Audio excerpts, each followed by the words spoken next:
நிறைய street foods வந்திருக்குது. இப்ப கடைகள், பாதைகள் உள்ள கடைகள், அதுல வெறும் உணவைத்தான் பார்க்கிறாங்களே தவிர அதை செய்யக்கூடியவர்கள் யாரு, அதற்கு வரக்கூடிய மாமிஷங்கள் எங்கிருந்து வருது அநேகமா பார்க்கப்படுவதில்லை. அவருக்கு 16 வயசுல ஃபுல் டிக்கெட் எடுக்கணும்டா அவருக்கு ஃபுல் தான் எடுக்கணும். ட்ரெயின்ல அரசாங்கத்துக்கு கூட நீங்க பொய் சொல்லலாம், அரசாங்கத்தை கூட ஏமாற்றலாம். ஆனால் அது கூட தன்னுடைய பாக்கெட்டால போகக்கூடாது என்பதற்காக ஆபீஸில் உள்ள போட்டோ காப்பி மெஷினை பாவிப்பது, ஆபீஸில் உள்ள அந்த எழுதக்கூடிய அல்லது பேப்பர்களை பாவிப்பது. ஏன் ஒருவர் பெரிய போஸ்ட்ல இருந்து அவருக்கு வாகனம் கொடுத்திருப்பாங்க, அந்த வாகனம் ஆபீஸ் வேலைக்கு, இந்த ஆபீஸ் வேலைக்கு மட்டும்தான். கணியத்திற்குரிய பெரியார்களே, அன்பிற்குரிய கனவான்களே, சகோதரர்களே, முன்னொரு காலத்தை விட இப்பொழுது அல்ஹம்துலில்லாஹ் நம்முடைய நாட்டிலேயும் உலகத்துடைய பல பாகங்களிலேயும் இஸ்லாமியர்கள் அமல்களின் பக்கம், இபாதத்துகளின் பக்கம், வணக்கங்களின் பக்கம், தான தர்மங்களை செய்வதின் பக்கமும் சமூக சேவைகளில் ஈடுபடுவதின் பக்கமும் ஓரளவு முன்னேற்றம் காணக்கூடியதாக இருக்குது. நாம் செய்யக்கூடிய அது அமல்கள் வணக்கங்களாக இருக்கலாம், தான தர்மங்களாக இருக்கலாம், சமூக சேவைகளாக இருக்கலாம். இவைகள் அனைத்தும் அல்லாஹ்விடத்தில் அங்கீகரிக்கப்பட வேண்டும். அதற்குரிய முழுமையான கூலிகள் நமக்கு கிடைக்க வேண்டும். அதற்காகத்தான் நாம் எல்லோரும் நம்முடைய கால நேரங்களை, பணங்களை ஒதுக்கி செலவழித்துக் கொண்டிருக்கின்றோம். ஆனால் நம்மை அறியாமல் அவைகள் ஈடுபடக்கூடிய நேரத்தில் எங்களை அறியாமல் சில தவறுகளும் நடக்குகின்றன. அந்த தவறுகளையும் நாம் இனம் காண வேண்டும். அந்த தவறுகளிலிருந்து அந்த புனிதமான வணக்கங்களை பாதுகாக்க வேண்டும். அவ்வாறு பாதுகாத்தால் தான் அந்த நல்ல அமல்களுடைய முழுமையான நன்மைகள் நமக்கு கிடைக்கும். பல தவறுகளில் ஒரே ஒரு தவறை மாத்திரம் இன்றைய தினம் நாம் பார்க்கலாம். அதுல ஒன்று தான் அமானிதம் பேணுதல். ஆனால் நம்மிடத்தில் பொதுவாக நாம் பார்க்கலாம், மக்கள் பேசும் பொழுது சொல்வார்கள், இது சரியான அமானத், இது மிச்சம் அமானிதம், உங்கள்கிட்ட மட்டும் தான் சொல்லுகின்றேன் என்று 10 பேர்கிட்ட சொல்லுவார்கள். 10 பேர்கிட்ட சொன்னா அது அமானிதம் இல்லை. யாராவது ஒருவர்கிட்ட சொல்லி சொன்ன சொல்லை பாதுகாத்தால் அது அமானிதம். எங்களில் பலர் நினைக்குகின்றார்கள் அமானிதம் என்றால் பொருள் மாத்திரம். யாராவது ஒருவர் எங்கள்கிட்ட பாதுகாப்பதற்காக ஒரு பொருளை தருகிறார், ஒரு கடையை, வீடை தருகிறார், அதை நாங்கள் பாதுகாத்து அவர் கேட்கக்கூடிய நேரத்தில் கொடுப்பது மட்டும்தான் அமானிதம். இது மட்டுமல்ல, அமானிதம் என்பது பொருட்களிலேயும் வரும், சொற்களிலேயும் வரும், செயல்களிலேயும் வரும், நம்முடைய ஆக்ஷன்ஸ், நம்முடைய அசைவுகளிலேயும் இந்த அமானிதம் ஏற்படும். எந்த அளவுக்கு ஹதரத் ரசூலுல்லாஹி ஸல்லல்லாஹு அலைஹி வஸல்லம் இந்த அமானிதத்துடைய அவசியத்தை பற்றி சொன்னார்கள் என்றால், நபி அவர்களே மிக தெளிவான ஹதீஸில், இதா ஹத்தஸ ரஜுலுல் ஹதீஸ், ஒரு 2 பேர் பேசிக் கொண்டிருக்கிறார்கள், அவர்களில் இருவர்களில் ஒருவர் திரும்பி பார்க்குகின்றார். ஏன் திரும்பி பார்க்கிறாங்கண்டா, யாராவது எங்களை பார்க்கிறாங்களா, எங்கட பேச்ச கேட்கிறாங்களா என்று பார்த்தாலும் நபி அவர்கள் சொன்னார்கள், வஹிய அமானா, அது கூட பாதுகாக்கப்பட வேண்டும். மேலான பெரியார்களே, சகோதரர்களே, குர்ஆனில் அல்லாஹ் இந்த அமானிதத்தை பேணுவதை பற்றி பல இடங்களில் பேசியிருக்கின்றான்.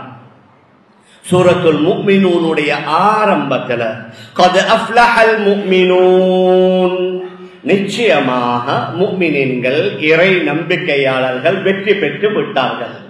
அல்லதீனஹும் ஃபீ ஸலாத்திஹிம் காஷிஊன், அவர்கள் யாரு?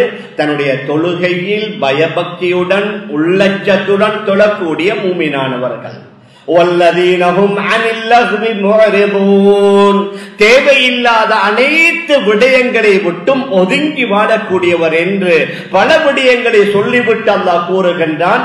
வல்லதீனஹும் லி அமானாத்திஹிம் வ அஹ்திஹிம் ராஊன், அவர்கள் தன்னுடைய அமானிதங்களிலேயும் தான் செய்த ஒப்பந்தங்களிலேயும் ரொம்பவும் கவனமாக இருப்பார்கள் என்று அல்லாஹ் சுப்ஹானஹு வ தஆலா குர்ஆன்ல கூறுகின்றான். ஹதரத் ரசூலுல்லாஹி ஸல்லல்லாஹு அலைஹி வஸல்லம் அவர்களுக்கு நபி பட்டம் கிடைத்து சுமார் 13 வருஷம் மக்காவுல வாழ்ந்து விட்டு வாழ முடியாத ஒரு கட்டம் ஏற்பட்ட நேரத்தில் மதீனாவுக்கு ஹிஜ்ரத் செய்து மதீனாவிலிருந்து ஹிஜ்ரி 8 தான் நபி அவர்கள் மக்காவுக்கு மீண்டும் சஹாபாக்களுடன் வந்து அந்த ஹிஜ்ரி 8 தான் மக்கா வெற்றி கொள்ளப்படுகின்றது. அந்த வெற்றி கொள்ளப்பட்ட நேரத்திலும் கூட காபத்துல்லாவுடைய கட்டுப்பாடு முஷ்ரிக்கீங்கள்ட்ட தான் இருந்துச்சு. மக்காவை வெற்றி கொண்டு விட்டார்கள். ஆனால் பைத்துல்லாவுடைய ஷாவி அவர்களுள் ஒருவருடைய கையில தான் இருந்துச்சு. ஆனால் நபி அவர்கள் அந்த உஸ்மான் இப்னு தல்ஹான்னு சொல்லக்கூடிய ஒருவரை கூப்பிட்டு சொன்னாங்க, காபத்துல்லாவுடைய ஷாவியை தந்துருங்க. அவர் ஷாவியை கொடுத்தார். என்ற வேற ஆப்ஷன் உண்டு இல்ல, அங்க மறுக்கேலா.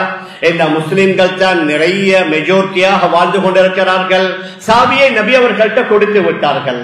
ஹஜ்ரத் அப்பாஸ் ரலியல்லாஹு அன்ஹு சொன்னார்கள், யா ரசூலல்லாஹ், ஜம்சமும் எங்கட கட்டுப்பாட்டுல தான், ஹாஜிமார்களுக்கு நீர் புகட்டுவதும் எங்கட கட்டுப்பாட்டுல தான். அதனால பைத்துல்லாவுடைய ஷாவியையும் நாங்களே வைத்துக் கொண்டால் நல்லதல்லவான்னு கேட்டாங்க. நபி அவர்கள் பைத்துல்லாவுக்கு உள்ளே சென்று சில வணக்கங்களை புரிந்து கொண்டிருக்கின்றார்கள். வெளியில வரும் பொழுது நபி அவர்கள் இந்த ஆயத்தை ஓதுகின்றார்கள். இன்னல்லாஹ யஅமுருக்கும் அன் துஅத்துல் அமானாத்தி இலா அஹ்லிஹா. அல்லாஹ் உங்களுக்கு ஏவுகின்றான், நிச்சயமாக ஏவுகின்றான், அமானிதங்களை அது உடையவர்களிடத்தில் ஒப்படைத்து விடுங்கள். நபி அவர்களுடன் சேர்ந்திருந்த ஹதரத் உமர் ரலியல்லாஹு அன்ஹு கூறுகிறார்கள், என்னுடைய தாயும் தந்தையும் அர்ப்பணமாகட்டும், இந்த ஆயத் எப்பயோ இறங்கிவிட்டது. ஆனால் அன்றைய தினம்தான் இந்த ஆயத் ஆரம்பமாக இறங்கியதை போன்று நான் நினைக்கக்கூடிய அளவுக்கு எனக்கு புதிதாக இருந்தது. நபி அவர்கள் வெளியில வந்தவுடன் அந்த உஸ்மான் இப்னு தல்ஹாவை அழைத்து சொன்னார்கள், ஷாவி எடுத்துக் கொள்ளுங்க, காலிதத்தன் காலிதா, இது நிரந்தரமாக உங்கள்கிட்ட தான் இருக்கும். ஹஜ்ரத் அப்பாஸ் ரலியல்லாஹு அன்ஹு கேட்டார்கள், ஆனா நபி அவர்கள் கொடுக்கல. ஏன்? அல்லாஹ்வுடைய உத்தரவு வந்து விட்டது. எதுவரைக்கும் 1400 வருடமாக இன்று வரைக்கும் அந்த உஸ்மான் இப்னு தல்ஹாவுடைய பரம்பரையில் உள்ளவர்கள்ட்ட தான் ஷாவி. இப்பொழுது கூட அந்த சவுதியை நிர்வகிக்கக்கூடிய அந்த மன்னர்களுடைய ஃபேமிலியில கூட இல்ல. அவர்கள் வருடத்தில் ஒரு முறையோ 2 முறையோ தேவைப்பட்டால் அதை விட கூடுதலான தடவைகள் பைத்துல்லாவை துறக்க வேண்டிய கட்டம் வந்தா அந்த ஃபேமிலியில ஷாவி உள்ளவர்களை அழைத்து அவர்தான் வருவார், வந்து திறந்து கொடுப்பார். அவர்கள் வெளியில போனவுடன் அவர் பைத்துல்லாவை மூடி ஷாவி எடுத்துக்கொண்டு சென்று விடுவார். ஏன்? குர்ஆன்லையும் அல்லாஹ் சொல்லிவிட்டான். நபி அவர்களுடைய ஒரே ஒரு சொல், காலிதத்தன் காலிதா, இது உங்கள்கிட்ட தான் நிரந்தரமாக இருக்கும், உலகம் முடிகின்ற வரைக்கும் உங்கள்கிட்ட தான் இருக்கும் என்று நபி அவர்கள் சொன்னதனால அந்த ஷாவி இன்று வரைக்கும் அவர்களுடைய ஃபேமிலியில தான் இருக்குது. மேலான பெரியார்களே, சகோதரர்களே, இதே மாதிரி குர்ஆன்ல பல வரலாறுகளை நாம் பார்க்கலாம். ஹஜ்ரத் மூசா அலைஹிஸ்ஸலாத்து வஸ்ஸலாம் அவர்கள் ஈஜிப்ட்ல இருக்குகின்றார்கள். நீண்ட வரலாறு. ஒரு நாள் பகல் பொழுதில் வெளியில வருகிறார்கள். அவர்களுடைய அந்த பனு இஸ்ரவேலர்களை சேர்ந்த ஒருவரும் ஃபிரௌனுடைய கிபித்தியை சேர்ந்த ஒருவருக்கு மத்தியில வாய்த்தக்கம் வந்து அது கைகலப்பாக மாறிவிட்டது. ஹஜ்ரத் மூசா அலைஹிஸ்ஸலாத்து வஸ்ஸலாம் அவருடைய கூட்டத்தில் உள்ளவர் ஹஜ்ரத் மூசாட்ட ரலியல்லாஹு அன்ஹு அவர்களை மூசா அலைஹிஸ்ஸலாத்து வஸ்ஸலாம் அவர்கள்ட்ட உதவி கேட்டார்கள். இவர்கள் தன்னுடைய அந்த கூட்டத்தில் உள்ளவர்களுக்கு சார்பாக உதவி செய்ய வெறும் தன்னுடைய கையால 5 விரல்களை பொத்தி ஒரு குத்தொண்டு குத்துகின்றார்கள். குர்ஆன்ல மிக தெளிவாக வருது, ஃபவகஸஹு மூஸா ஃபகதா அலை. அவர்கள் வேண்டுமென்றே இல்ல, சும்மா ஒரு அடி ஒன்று அடிக்குகின்றார்கள். ஆனால் அல்லாஹ்வுடைய நாட்டம், அடிக்கப்பட்டவர் மரணித்து விடுகின்றார். மூசா அலைஹிஸ்ஸலாத்து வஸ்ஸலாம் உடனே சொல்லிவிட்டார்கள், ஹாதா மின் அமலி ஷைத்தான், இது ஷைத்தானுடைய வேலை. உண்மையில நான் அவர் மரணிக்கணும் என்பதற்காக அடிக்கவே இல்லை, இது ஷைத்தானுடைய வேலை. மேலான பெரியார்களே, சகோதரர்களே, இந்த செய்தி ஃபிரௌனுக்கு கேள்விப்பட்டு அதன் பின்னால் இவரை அழைத்து கொண்டு வாங்காண்டு ஆள் அனுப்பி அவரை தேடிக்கொண்டு வார நேரத்துல தான் அவர்களுடைய கூட்டத்திலே உள்ள ஒருவர் வந்து சொன்னார், உங்களை தேடிக்கொண்டிருக்கின்றார்கள், அதனால் நீங்க ஈஜிப்திலிருந்தே வெளியாகி சென்று விடுங்கள். ஹதரத் மூசா அலைஹிஸ்ஸலாத்து வஸலாம் சுமார் 8 நாளாக அவர்கள் பிரயாணம், கால்நடையாக பிரயாணம் செய்து இறுதியில ஜோர்டான்ல, இப்பொழுதும் அந்த பகுதி இருக்குது, மதியன் என்று சொல்லக்கூடிய பகுதி, அங்கே ஹதரத் ஷுஐப் அலைஹிஸ்ஸலாத்து வஸலாம் அவருடைய கபரு, அதற்கு சூழ பெரிய ஒரு மஸ்ஜிதும் கட்டப்பட்டிருக்கின்றது. அந்த இடத்திற்கு வருகிறார்கள். ஹதரத் மூசா அலைஹிஸ்ஸலாத்து வஸலாம் 8 நாளா தொடர்ந்து பிரயாணம், சாப்பிடுவதற்கு ஒன்றும் இல்ல, குடிப்பதற்கு சரியா நீரும் இல்ல, கால செருப்பு கூட இல்ல, கடும் சிரமத்துல வந்து ஒரு இடத்துல அமர்ந்து, ரப்பி இன்னி லிமா அன்ஸல்த இலைய மின் கைரின் ஃபகீர், யா அல்லாஹ் நீ எனக்கு எதை இறக்கி வைத்தாலும் அதன் பக்கம் நான் தேவையுள்ளவன். உணவுடைய, நீருடைய, பாதரட்சையுடைய பல தேவைகள் இருக்குது, எதை இறக்கி வைத்தாலும் அதன் பக்கம் நான் தேவையுள்ளவன் என்று சொல்லி அவர்கள் அமைதியாக அமர்ந்திருக்கிறார்கள். 2 பெண்மணிகள் வருகிறார்கள். அவர்கள் தன்னுடைய வீட்டுக்கு தண்ணீர் எடுத்துக் கொண்டு செல்ல, ஆனால் அந்த பெண்மணி 2 பேரும் ஒதுங்கி இருக்கிறாங்க. ஹதரத் மூசா அலைஹிஸ்ஸலாத்து வஸலாம் கேட்டார்கள், மா கத்துபுக்குமா, என்ன நீங்க தண்ணி எடுக்கலையா? சொன்னார்கள், இந்த மற்றவர்கள் அவர்களுடைய ஆட்டு மந்தைகளுக்கு நீர் புகட்டி கொண்டிருக்கிறார்கள், அவர்களுடன் முண்டி அடித்துக் கொண்டு நாங்க போய் எடுக்கலா, அதெல்லாம் முடிகின்ற வரைக்கும் நாங்க கொஞ்சம் அமைதியாக இருக்கிறோம் என்று சொன்னவுடன் ஹதரத் மூசா அலைஹிஸ்ஸலாத்து வஸலாம் அவர்கள் வேகமாக சென்று அந்த 2 பெண்மணிகளுக்கு தண்ணீரை இறக்கி அந்த கிணற்றிலிருந்து அள்ளி அவர்களுக்கு கொடுத்து விடுகின்றார்கள். வளமையை விட மகன்மார்கள் ரொம்ப வேகமாக வந்ததனால அவங்களோட தந்தை ஹதரத் ஷுஐப் அலைஹிஸ்ஸலாத்து வஸலாம் கேட்கிறார்கள், என்ன நீங்க வேகமா வந்துட்டீங்க? அப்ப முழு கதையை சொல்றாங்க. இப்படித்தான் ஒரு வாலிபர் இருந்தாரு, அவர் எங்களுக்கு தண்ணீர் எடுத்து தந்தாரு, அவர் ரொம்ப நல்லவராக இருக்கிறாரு, எங்களை ஏறெடுத்தும் பார்க்கல, அதனால அபத்தி இஸ்தாஜிர்ஹு, எங்களுடைய தந்தையே அவரை நீங்க கூலிக்கு அமர்த்திக் கொள்ளுங்க, எங்களோட ஆடுகளை மேய்க்கலாம், எங்களோட ஆடுகளுக்கு நீர் புகட்டலாம், எங்களுக்கு தண்ணீரை கொண்டு வந்து தரலாம். ஷுஐப் அலைஹிஸ்ஸலாத்து வஸலாம் வயோதிபத்தை அடைந்ததனால அவரால் வர முடியல. பின்னால ஹதரத் ஷுஐப் அலைஹிஸ்ஸலாத்து வஸலாம் தன்னுடைய மகள்மார்களை அனுப்பி அவரை கூட்டிக் கொண்டு வர சொன்னாங்க. நீண்ட வரலாறு. அந்த மகள்மார்கள் சொன்ன காரணம் என்ன? அதுதான் இந்த இடத்துல ஆக முக்கியம். நீங்க தந்தையே அவரை கூலிக்கு அமர்த்துங்க. இன்ன கைர மனிஸ்தஜர்த அல் கவியுல் அமீன், நீங்க கூலிக்கு எடுத்தவர்களில் இவர் மிகவும் நல்லவர். இவர்கிட்ட 2 மிக முக்கியமான பண்பு, ஒன்று கவி, பலமானவர், 2வது அல் அமீன், நம்பிக்கைக்குரியவர், அமானித தன்மையுடையவர். அதனால் இவரை நீங்க கூலிக்கு வைத்துக் கொள்ளலாம். இன்னொரு ரிவாயத்துல வருது, வேறொரு கிணறு ஒன்று இருந்தது, அந்த கிணறு பெரிய ஒரு கல்லால மூடப்பட்டிருந்தது, 10 ஆண்கள் சேர்ந்தும் அந்த கல்லை தூக்க முடியாது. ஹதரத் மூசா அலைஹிஸ்ஸலாத்து வஸலாம் தனியாக அந்த கல்லை தூக்கி அதை ஓரமாக்கியவர்களுக்கு நீரை இறைத்து கொடுத்ததாகவும் வருகின்றது. இப்ப முதலாவது கவி, பலமானவர், 2வது அமீன், அமானித தன்மையுடையவர், நம்பிக்கைக்குரியவர், நாணயமானவர். எதை வைத்து அவங்க சொன்னாங்கண்டா, சொன்னாங்க எங்களுடைய தந்தை உங்களை அழைத்து கொண்டு வர சொன்னாங்க. இப்ப அவர்கள் வர ஆரம்பித்தவுடன் சொன்னார்கள், இந்த பாருங்க தப்சீர்ல வருது, அந்த 2 பெண்மணிகளும் தன்னுடைய முகங்களை மூடித்தான் இருந்தார்கள். அந்த 2 பெண்மணிகள்கிட்ட சொன்னாங்க, நீங்க முன்னால போக, நான் பின்னால வர, அது அவ்வளவு நல்லதில்லை. நான் முன்னால நடக்கிறேன், நீங்க எனக்கு பின்னால நடந்து வாங்க. நான் எங்கேயாவது வலதிலேயோ இடதிலேயோ திரும்ப வேண்டிய கட்டம் வந்த ஒரு சின்ன பொடிக்கல்லை எடுத்து நீங்க வலது பக்கமாக எரிந்தா நான் வலது பக்கமாக திரும்புவேன், இடது பக்கமாக எரிந்தா இடது பக்கமாக திரும்புவேன் என்று இந்த அளவுக்கு அந்த பெண்களுடைய விடயத்தில் மிக கவனமாக இருந்ததனால தான் சொன்னார்கள், தந்தை அவர்களே இவர்கள் ரொம்ப நம்பிக்கைக்குரியவர், நாணயமானவர். நீண்ட வரலாறு. பின்னால வந்து ஹதரத் ஷுஐப் அலைஹிஸ்ஸலாத்து வஸலாம் அவர்கள்ட்ட 10 வருடம் ஆடுகளை மேய்த்து, அதற்கு பின்னால் அவர்களுடைய மகளை திருமணம் முடித்து, அதற்கு பின்னால அங்கிருந்து அவர்கள் ஜோர்டானிலிருந்து ஈஜிப்டுக்கு வார நேரத்தில் தான் அவர்கள் நபியாக அனுப்பப்பட்டதாக குர்ஆன்ல அல்லாஹ் மிக தெளிவாக கூறுகின்றான். மேலான பெரியார்களே, சகோதரர்களே, இப்படியே நாங்க பார்த்தோம் என்றால் குர்ஆனில் பல வரலாறுகளை அல்லாஹ் கூறுகின்றான்.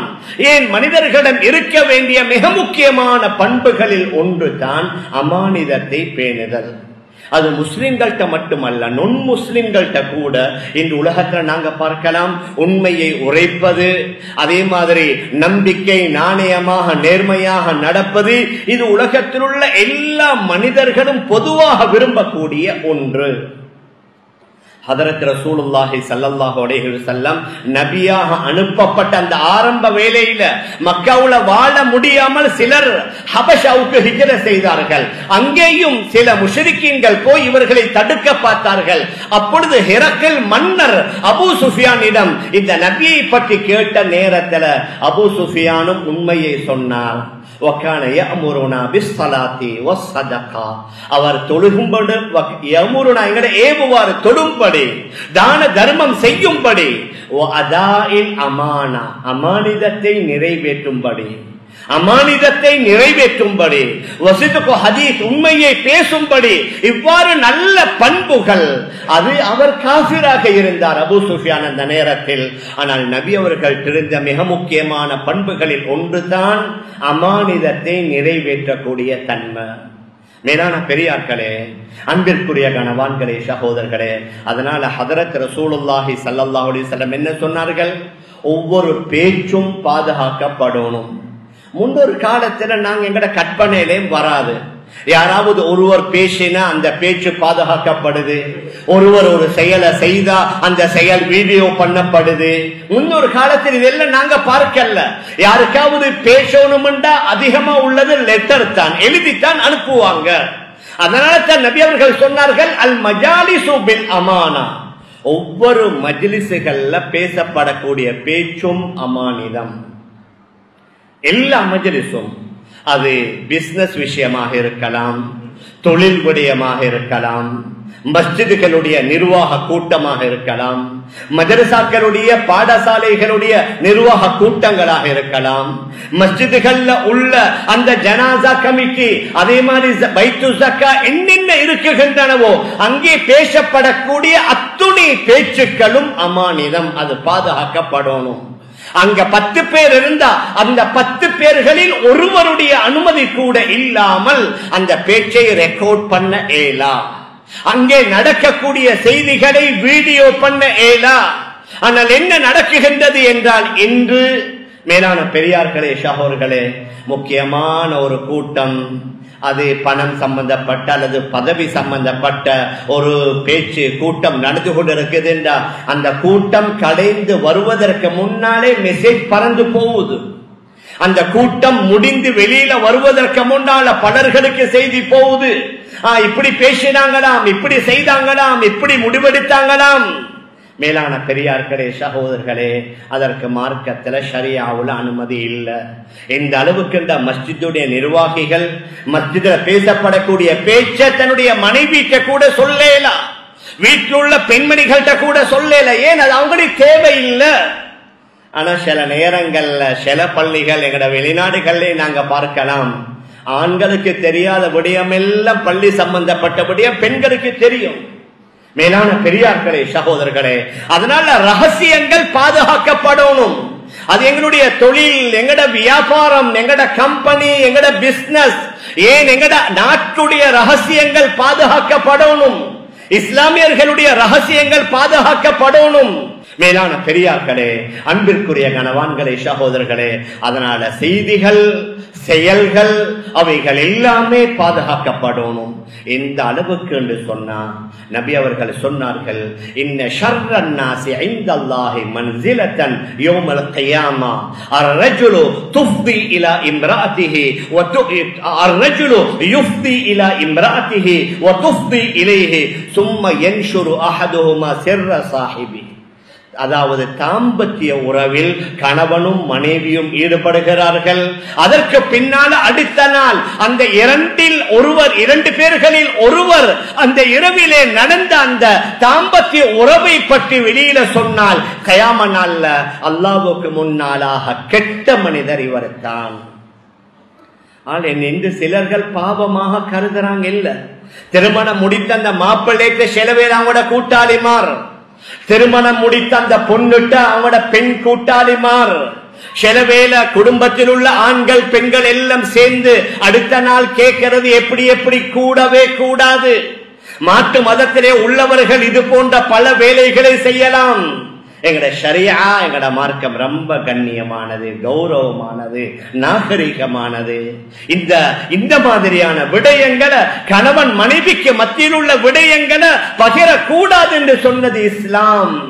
இன்றைக்கு நீங்க சோசியல் மீடியாவுல பார்த்தா எப்படியான செய்திகள், எப்படியான படங்கள், அதை எப்படி வீடியோ பண்ணி இருப்பாங்க, அதை எப்படி பிடித்திருப்பாங்க, எங்கட கற்பனையில கூட வராத அளவுக்கு சர்வசாதாரணமாக செய்து கொண்டிருக்கிறார்கள்.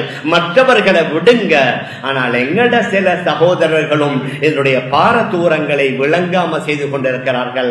அல்லமா இப்னு ஹஜர் ரஹிமஹுல்லாஹ் இந்த ஹதீஸுக்கு கீழே அவர்களுடைய அஸ்ஸவாஜர் என்ற கிதாபில் அவர்கள் கூறுகிறார்கள், கணவன் மனைவிக்கு மத்தியில் உள்ள இந்த தாம்பத்திய உறவை பற்றி வெளியில சொல்வது பெரும் பாவத்தில் உள்ள ஒரு பாவம் என்று குறிப்பிடுகின்றார். மேலான பெரியார்களே, சகோதரர்களே, அதனால மூத்தவர்கள், பெரியவர்கள், ஆண்கள், பெண்கள் தன்னுடைய சிறுவ மகள்மார்களோ மகன்மார்களோ பேரன் பேத்திகளுக்கோ அடிக்கடி ஞாபகப்படுத்தணும். அவங்க இதை சர்வசாதாரணமாக தவறாக நினைக்க மாட்டாங்க, பிழையாக நினைக்க மாட்டாங்க. இதில் என்ன தவறு, இதில் என்ன பிழை? மேலான பெரியார்களே, சகோதரர்களே, ஆனால் எங்களுடைய இஸ்லாம் இவைகளை மிக அதிகமாக இந்த மாதிரியான செய்திகளை பரத்துவதை வன்மையாக கண்டித்திருக்கிறது.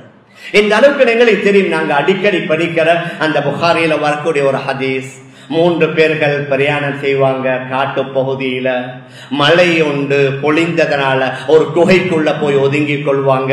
அந்த குகையுடைய வாசலை பெரிய ஒரு பாறாங்கல் வந்து மூடிக்கொள்ளும்.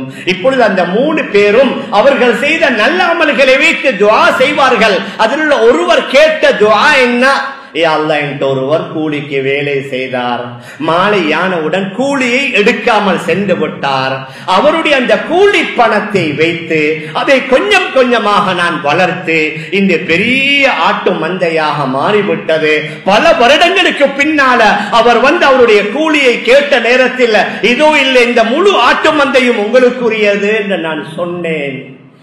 இது உனக்காகத்தான் நான் செய்தது என்று சொல்லி அவர் துஆ செய்கிறார். அந்த கல்லு கொஞ்சம் ஒதுங்கியதாக, அவர்கள் வெளியில வருவதற்கு வழிவிட்டதாக நாங்கள் கேள்விப்படுகின்றோம். ஏன் அந்த அளவுக்கு அந்த அமலை அல்லாஹ் ஏற்றிருக்கின்றான். அந்த கொஞ்ச பணம், கொஞ்ச காசு, ஆனால் அது பாரதூரமானது என்று நினைத்து அதை வைத்து வளர்த்து பெரிய ஆட்டு மந்தை ஆகிற வரைக்கும் இவர் சிரமப்பட்டு கொடுத்தாரே, அது அல்லாஹ்வுக்கு விருப்பமானதனால தான் அவர்கள் வெளியில வருவதற்கு அந்த கல்லை நீக்கி விட்டதாக ஹதீஸ்ல வருது. மேலான பெரியார்களே, சகோதரர்களே, அதனால அமானிதம் அது எல்லா நேரங்களிலேயும் பாதுகாக்கப்படணும், எல்லா கட்டங்களிலேயும் பாதுகாக்கப்படணும். அது பாடசாலைகளாக இருக்கலாம், மஸ்ஜிதுகளாக இருக்கலாம், மதரசாக்களாக இருக்கலாம், சில நேரங்களில் பொது நிறுவனங்கள், பிரைவேட் கம்பெனிஸ் அல்லது அரசாங்க நிறுவனங்கள் எல்லாமே அங்க வேலை செய்யக்கூடிய வேலை நேரமும் அமானிதம். 8 மணி நேரம் 8 மணி நேரம்.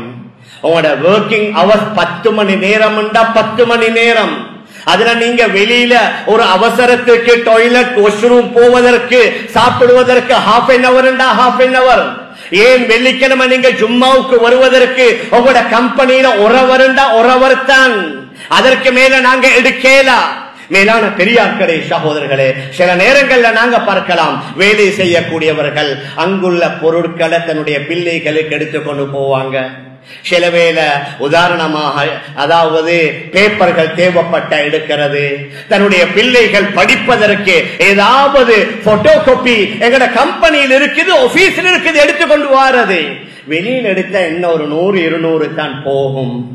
ஆனால் அது கூட தன்னுடைய பாக்கெட்டால போகக்கூடாது என்பதற்காக ஆபீஸில் உள்ள போட்டோ காப்பி மெஷினை பாவிப்பது, ஆபீஸில் உள்ள அந்த எழுதக்கூடிய அல்லது பேப்பர்களை பாவிப்பது. ஏன் ஒருவர் பெரிய போஸ்ட்ல இருந்து அவருக்கு வாகனம் கொடுத்திருப்பாங்க, அந்த வாகனம் ஆபீஸ் வேலைக்கு மட்டும்தான். அதுல தன்னுடைய மகனை ஸ்கூலுக்கு அழைத்து கொண்டு போகலாம், தன்னுடைய மனைவிமார்களை டாக்டர்கிட்ட கூட்டிக் கொண்டு போகலாம், அவர் வீட்டுடைய தேவைக்கு அதுல ஷாப்பிங் போகலாம். அனுமதி கொடுத்திருந்தால் பிரச்சனை இல்லை.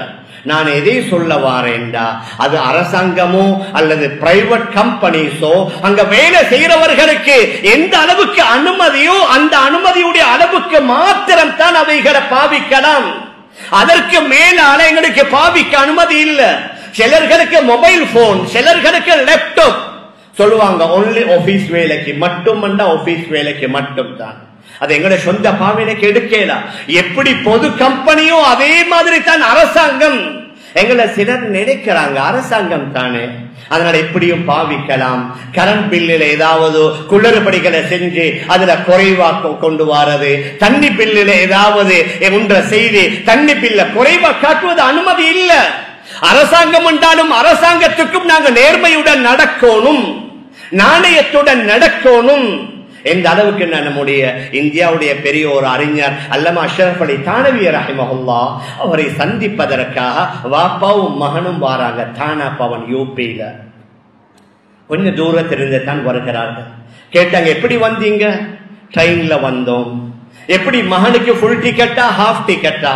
சொன்னாங்க மகனுக்கு ஹாஃப் டிக்கெட் தான். ஆனா மகன்ட வயசு எத்தனை?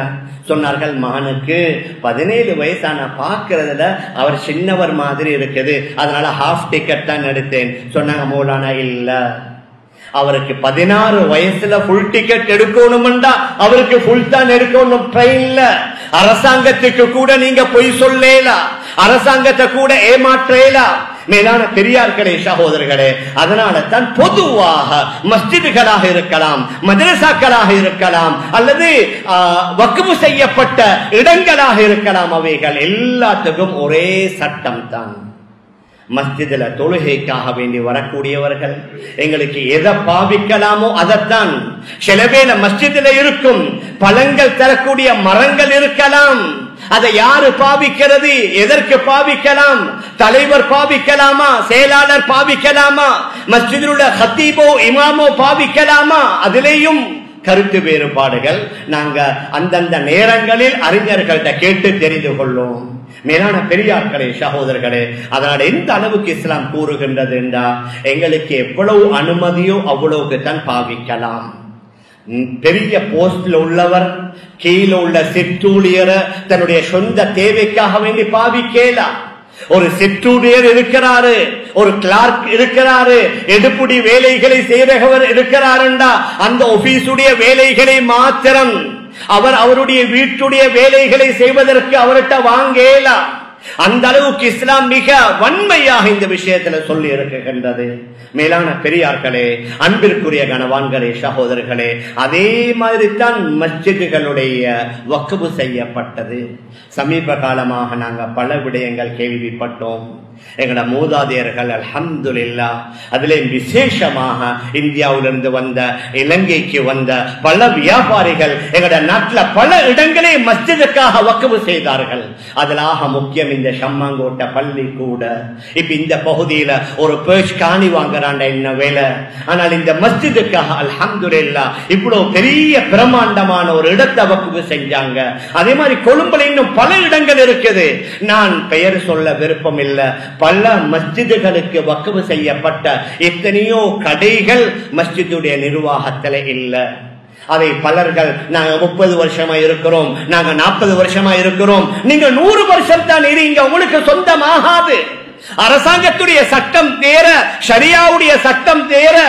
சிலர்கள் சின்ன சின்ன கூலிகளை கொடுத்து கொண்டிருக்கிறார்கள். நான் கொழும்புல மட்டும் சொல்லல, கொழும்புக்கு வெளியில இலங்கையில் உள்ள பல பாகங்கள்ல மஸ்ஜிதுகளுக்காக வேண்டிய வக்ஃப் செய்யப்பட்ட பல நிலங்கள், பல காணிகள், பல வீடுகள், பல கடைகள், இன்னும் சின்ன சின்ன கூலிகளை கொடுத்து கொண்டு அவர்கள் என்ன அந்த மஸ்ஜிதுடைய சொத்தை ஒரு வகையில சொன்னா ஹராமாக பாவித்துக் கொண்டிருக்கிறார்கள். மேலான பெரியார்களே சகோதரர்களே, நிர்வாகிகளுடைய ஒரு தார்மீக கடமை மஸ்ஜிதை அலங்கரிப்பது மட்டுமல்ல, மஸ்ஜிதுக்கு தேவையான வேலைகளை செய்வது மட்டுமல்ல, அந்த மஸ்ஜிதுக்கு கீழே எங்கெங்க வக்ஃப் செய்யப்பட்ட கடைகளோ நிலங்களோ கட்டிடங்களோ இருக்குதோ அவைகள் அத்தனையும் பாதுகாக்க கொடுப்பது அந்த நிர்வாகிகளுடைய மிக முக்கியமான ஒரு கடமையாக இருக்குது. இந்த கடந்த காலங்களில் நாங்க பார்க்கலாம், எங்களோட மிக முக்கியமான ஒரு அரபி மதரசா நீங்க சோசியல் மீடியாவோட பார்த்திருப்பீங்க. இன்னும் ஒரு அனாதைகளுக்கு ஒதுக்கப்பட்ட ஒரு மதரசா, இன்னும் கொஞ்சம் கொழும்புக்கு வெளியில் உள்ள ஒரு ஊரில் உள்ள பெண்கள் மதரசா, இது போன்ற பல விடயங்கள் நீங்க சோசியல் மீடியாவில் பார்த்திருப்பீங்க. இதெல்லாம் எங்களோட மூதாதையர்கள் வக்ஃப் செய்தது, அது சரியாக அது கவனிக்கப்படாததுனால அதில் உள்ள பல பகுதிகளை அந்நியவர்கள் பிடித்து அவர்களுடைய கள்ள டீடுகளை செஞ்சு அவர்கள் அதில் குடித்தனம் வீடுகளை கட்டி கடைகளை கட்டி வாழ்ந்து கொண்டிருக்கிறார்கள். ஏன்? பின்னால வந்தவர்கள் அதை சரியா பாதுகாக்கல. அவர்கள் ஒவ்வொருவரும் அல்லாஹ்ட்ட பதில் சொல்லணும் என்றா நபி ஸல்லல்லாஹு அலைஹி வஸல்லம் அவர்கள் சொன்னார்கள், அர்பஉன் இதா குன்ன ஃபீக ஃபலா அலைக மா ஃபாதக மினத் துன்யா. 4 விடயம் உங்கள்ட்ட வந்து விட்டதுன்னு சொன்னா உலகத்துல வேறு எதுவும் கிடைக்காவிட்டாலும் பரவாயில்லை, அந்த 4 விடயங்களே உங்களுடைய ஈடேற்றத்திற்கு போதுமானது. ஒன்று சொன்னாங்க, சித்கு ஹதீஸ், பேச்சில உண்மை இருக்கணும். இரண்டாவது அதாஇல் அமானத், அமானித தன்மையை என்ன செய்யணும், அமானிதத்தை பேணி பாதுகாக்கணும். மூணாவது சொன்னார்கள் வஹுஸ்னு ஹலீகா, நல்ல அழகான குணம் இருக்கணும். நாலாவது சொன்னார்கள் வஇஃபத்துன் ஃபீ துஅமா, உங்களோட உணவுல பரிசுத்த தன்மை இருக்கணும், உணவு ஹலாலாக இருக்கணும். ஒரு 10-12 வருடங்களுக்கு முன்னால அல்ஹம்துலில்லாஹ் எங்களோட நாட்டுல ஹலாலை பற்றி பேசி எல்லா இடங்களிலும் ஹலால் ஹலால் என்று பேசி ஓரளவு நாங்க மிச்சம் கவனமாக இருந்தோம். அதற்கு பின்னால வந்த சில பேரினவாதிகள் இந்த ஹலாலை வச்சு இவங்க சம்பாதிக்கிறாங்க, ஜமீயத்துல் உலமா சம்பாதிக்கிறாங்க, பெரிய ஒரு குற்றச்சாட்டை வைத்து அது இப்பொழுது பிரைவேட் கம்பெனிக்கு போய் அல்ஹம்துலில்லாஹ் அவர்களும் நல்லபடி செய்து கொண்டிருக்கிறார்கள். ஆனால் இப்பொழுது ஆரம்பத்தில் நாங்க பார்த்த அளவுக்கு கூட பார்க்கப்படுவதில்லை. நிறைய ஸ்ட்ரீட் ஃபுட்ஸ் வந்திருக்குது. இப்ப கடைகள், பாதைகள் உள்ள கடைகள், அதுல வெறும் உணவைத்தான் பார்க்கிறாங்களே தவிர அதை செய்யக்கூடியவர்கள் யாரு, அதற்கு வரக்கூடிய மாமிசங்கள் எங்கிருந்து வருது அநேகமா பார்க்கப்படுவதில்லை. கொழும்புல சில பிரபல்யமான ஐஸ்கிரீம் கடைகள் இருக்குது. எங்கட நிறைய ஆண்களும் அபாயா போட்டுக்கொண்டு பெண்களும் போறாங்க. நான் பெயர் சொல்லல, நீங்க முதல்ல பார்க்கணும் அங்க அவர்கள் ஹலால் எடுத்திருக்கிறாங்களா. ஹலால் எங்கட நாட்டில் உள்ள கம்பெனியில ஹலால் எடுத்திருக்கணும். வெளிநாட்டு கம்பெனி ஒன்று வந்து இலங்கையில் உள்ள பொருட்களுக்கு ஹலால் கொடுக்கலாம். எந்த அளவுக்கு எங்கட நாட்டுடைய மிக பிரபலமான ஒரு விமான நிறுவனம், அங்கேயும் அவர்கள் உணவுகளை பரிமாறும் பொழுது ஹலால் என்றாங்க. அந்த பிரபலமான விமான நிறுவனம் எங்கட அதாவது ஹலால் கம்பெனியில அவர்கள் ஹலால் சர்டிபிகேட் எடுத்ததில்லை. சில வருடங்களுக்கு முன்னால வந்து ஹலால் கேட்டாங்க.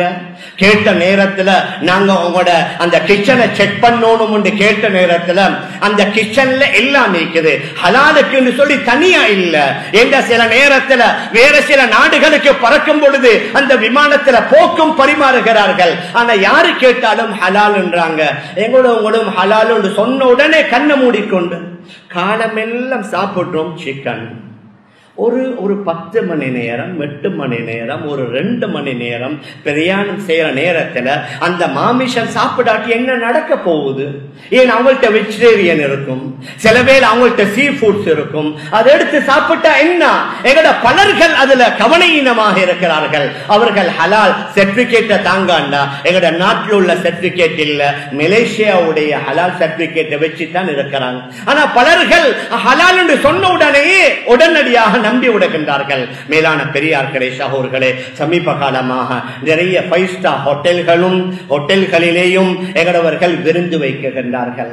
அங்க போக்கும் வைக்கப்பட்டிருக்கிறது, அங்க பன்றி இறைச்சும் பரிமாறப்படுகின்றது.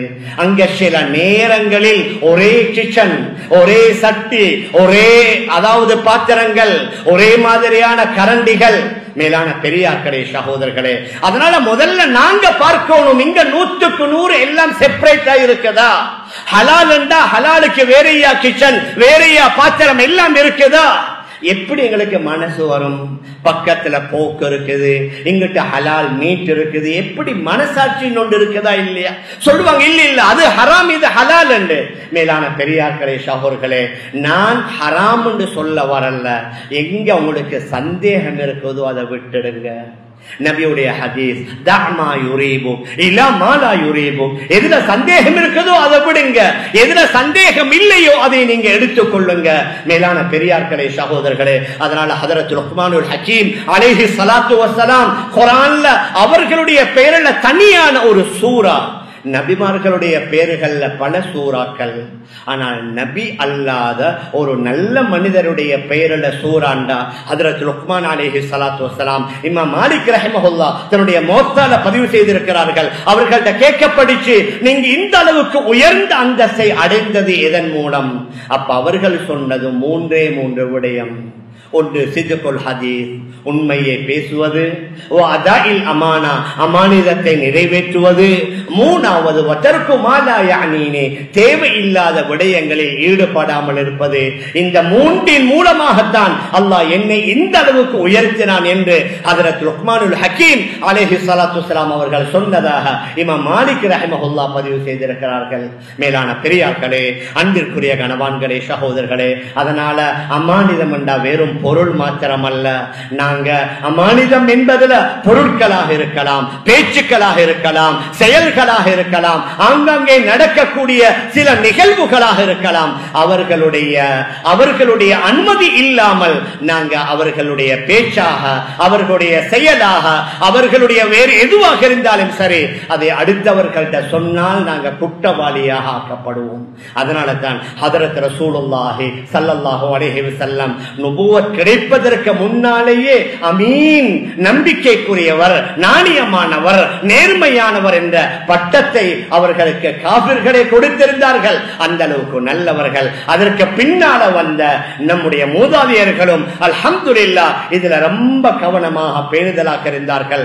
நான் எதை சொல்ல வருகிறேன் என்றால், இப்பொழுது சோசியல் மீடியாவுல எதை செய்யலாம், எதை செய்யக்கூடாது, எதை பரத்தலாம், எதை பரத்த கூடாது என்ற ஒரு விவஸ்தையே, ஒரு பாகுபாடே இல்லாமல் கிடைப்பது எல்லாத்தையும், வாரது எல்லாத்தையும், அதனுடைய நம்பகத்தன்மை, அதிலுள்ள உண்மை, அதிலுள்ள எதை சொல்லணும், எதை பதிவு செய்யணும், எதை மக்களுக்கு பரத்தணும் என்ற வித்தியாசமே இல்லாமல் செய்து கொண்டிருப்பதன் காரணமாக சில வேளைகளில் நன்மைகளை விட பெரும் பெரும் பாவங்களை சம்பாதிக்க வேண்டிய ஒரு துரதிர்ஷ்ட நிலைமை எங்களுக்கு ஏற்படும். மேலான பெரியார்களே, அன்பிற்குரிய கணவான்களே, சகோதரர்களே, அதனால அமல இபாதத்தில், தான தர்மங்களில், சமூக சேவைகளில் ஈடுபடக்கூடிய நாம் மறுமுனையில் இவைகளை பாதுகாக்கணும். இவைகள் யாருடைய சொத்து, யாருடைய நன்மையும் எனக்கு வந்து விடக்கூடாது என்பதில் பேணுதலாக கவனமாக நாங்களும் இருப்பதுடன் வளரக்கூடிய எங்களுடைய ஆண் பெண் பிள்ளைகளுக்கு நாங்கள் வழிகாட்டி அந்த அடிப்படையில் அவர்களையும் வளர்ப்பதற்கு நாங்கள் முயற்சி செய்வோமாக. எல்லாம் வல்ல அல்லாஹ் நம் அனைவர்களுடைய பாங்குடைய மன்னிப்பானாக. யா அல்லாஹ் நம்முடைய குற்றங்களை பொறுத்தருள்வாயாக. நம்முடைய பெற்றோர்கள், உற்றார்கள், உறவினர்கள், முழு உலகத்தில் உள்ள அனைத்து இஸ்லாமிய ஆண்கள் பெண்களுடைய பாங்குடைய மன்னிப்பாயாக. விசேஷமாக நாட்டுடைய நிலைமையை சீராக்கி வைப்பாயாக. அச்சமற்ற பயமற்ற சூழலை ஏற்படுத்தி வைப்பாயாக. அமைதியான ஒரு சூழலை இந்த நாட்டில் ஏற்படுத்தி வைப்பாயாக. யா அல்லாஹ், எங்களோட வாழ்ந்த பலர்கள் எங்களை விட்டும் திடீர் என்று மரணித்து விடுகின்றார்களே அல்லாஹ், நீ அவர்களையும் பொருந்திக் கொள்வாயாக. எங்களுடைய நண்பர்கள், உறவினர்களில் பலர் நோயாளிகளாக இருக்கிறார்களே அல்லாஹ், அவர்களுக்கு நல்ல சுகத்தை கொடுப்பாயாக. பக்கத்துடைய இந்தியா பாகிஸ்தானுடைய அந்த போர் பதட்டம், அதே மாதிரி பிலஸ்தீனத்தில் ஏற்பட்டு கொண்டிருக்கக்கூடிய அந்த போர் பதட்டத்தை தணித்து அவசரமாக சீக்கிரமாக அந்த நாடுகளில் யுத்த நிறுத்தம் ஏற்படணும் யா அல்லாஹ். விசேஷமாக பிலஸ்தீனத்திலே வாழக்கூடிய நம்முடைய உறவுகளை நீ பாதுகாப்பாயாக. அச்சமற்ற பயமற்ற சூழலை ஏற்படுத்தி வைப்பாயாக. அமைதியான நிம்மதி பெருமூச்சு விடக்கூடிய சூழலை ஏற்படுத்தி வைப்பாயாக. ரப்பே ரஹ்மானே, நம் எல்லோருடைய முடிவை நல்ல முடிவாக ஆக்கி நம் அனைவர்களுக்கும் ஜன்னத்துல் ஃபிர்தௌஸ் என்ற சொர்க்கத்தை தந்தருள்வாயாக. ஆமீன் ஆமீன் யா ரப்பல் ஆலமீன் பிரஹ்மத்க யா அர்ஹமர் ராஹிமீன் வல்ஹம்துலில்லாஹி ரப்பில் ஆலமீன்.